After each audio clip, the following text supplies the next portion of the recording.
गिरफ्तारी के बाद नवाब मलिक को कोर्ट में पेश किया गया है। आपको बता दें कि ईडी का शिकंजा नवाब मलिक पर जारी है और पीएमएलए कोर्ट में मंत्री नवाब मलिक की पेशी जाए और साथ ही कोर्ट में नवाब मलिक ने अपनी बात भी रखी। हालांकि उनकी तरफ से क्या कुछ कहा गया है यह अभी तक स्पष्ट नहीं हो पाया है।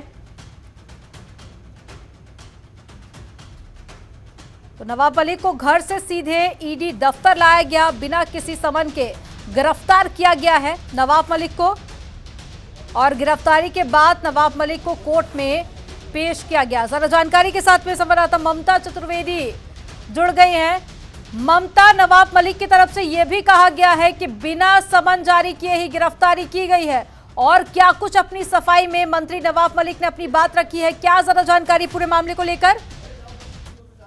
देखिए, प्रवर्तन निदेशालय ने फिलहाल नवाब मलिक को अंडरवर्ल्ड से कनेक्शन को लेकर मामले में जांच कर रही थी और उसी सिलसिले में ईडी ने नवाब मलिक को गिरफ्तार किया गया है और अब उनकी पेशी कोर्ट में हुई है, जहां पर सूत्रों की माने तो प्रवर्तन निदेशालय की तरफ से सबसे पहले रिमांड की मांग की जाएगी कि ताकि जो दस्तावेज प्रवर्तन निदेशालय को अभी तक जांच पड़ताल में मिले हैं उसकी पुष्टि करने के लिए प्रवर्तन निदेशालय को रिमांड की जरूरत है। हालांकि ये देखना होगा कि कोर्ट क्या नवाब मलिक को प्रवर्तन निदेशालय को रिमांड पर सौंपती है और इस तरह कोर्ट के अंदर जब नवाब मलिक को लेकर जाया जा रहा था तब उन्होंने कहा कि सुबह ही मुझे सम्मन दिया गया प्रवर्तन निदेशालय की तरफ से और उसके बाद ईडी दफ्तर लाया गया और बाद में उनकी गिरफ्तारी दिखा दी गई है। तो कहीं ना कहीं नवाब मलिक की तरफ से गिरफ्तारी के बाद भी आरोप लगाया गया है। हालांकि पेशी से पहले जांच एजेंसी की तरफ से नवाब मलिक का बाकायदा मेडिकल टेस्ट करवाया गया है, जिसमें किसी भी प्रकार की कोई दिक्कत नवाब मलिक को फिलहाल नहीं है। वो पूरी तरीके से स्वस्थ हैं।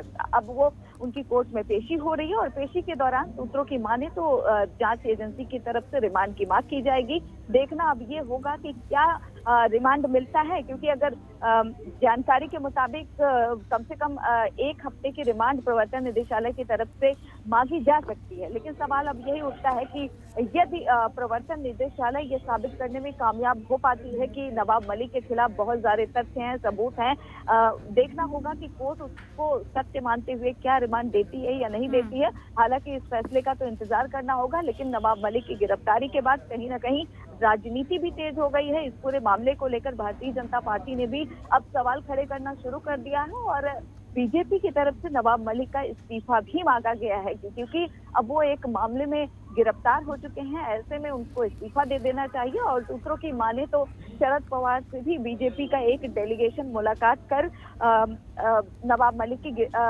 इस्तीफे की मांग कर सकता है।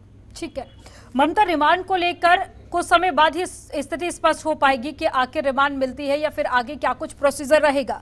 लेकिन जैसा कि आपने जिक्र किया कि पूरे मुद्दे को लेकर अब राजनीति भी की जा रही है, कई जगह पर विरोध प्रदर्शन जैसी स्थिति भी देखी जा रही है, बीजेपी लगातार इस्तीफे की मांग कर रही है। महाराष्ट्र सरकार की अगर बात की जाए तो क्या महाराष्ट्र सरकार के नेताओं की तरफ से अभी तक कोई भी रिएक्शन या प्रतिक्रिया सामने आई है?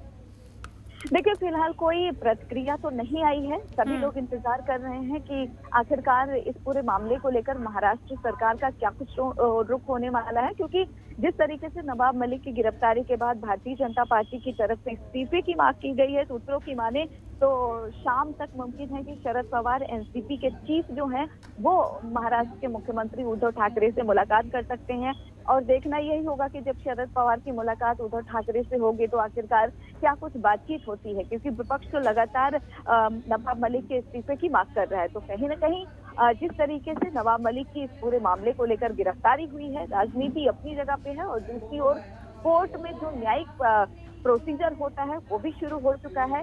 कोर्ट में उनकी पेशी हो चुकी है और देखना यही होगा कि क्या उनको रिमांड पर सौंपा जाता है या नहीं। तमाम जानकारी साझा करने के लिए बहुत शुक्रिया ममता आपका।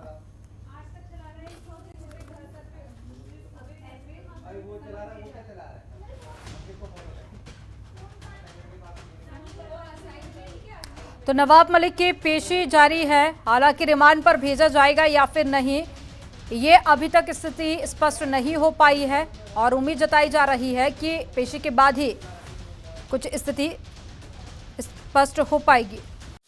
खबरों के निष्पक्ष विश्लेषण के लिए सब्सक्राइब करें Jantantra TV and press the bell icon. Never miss any update.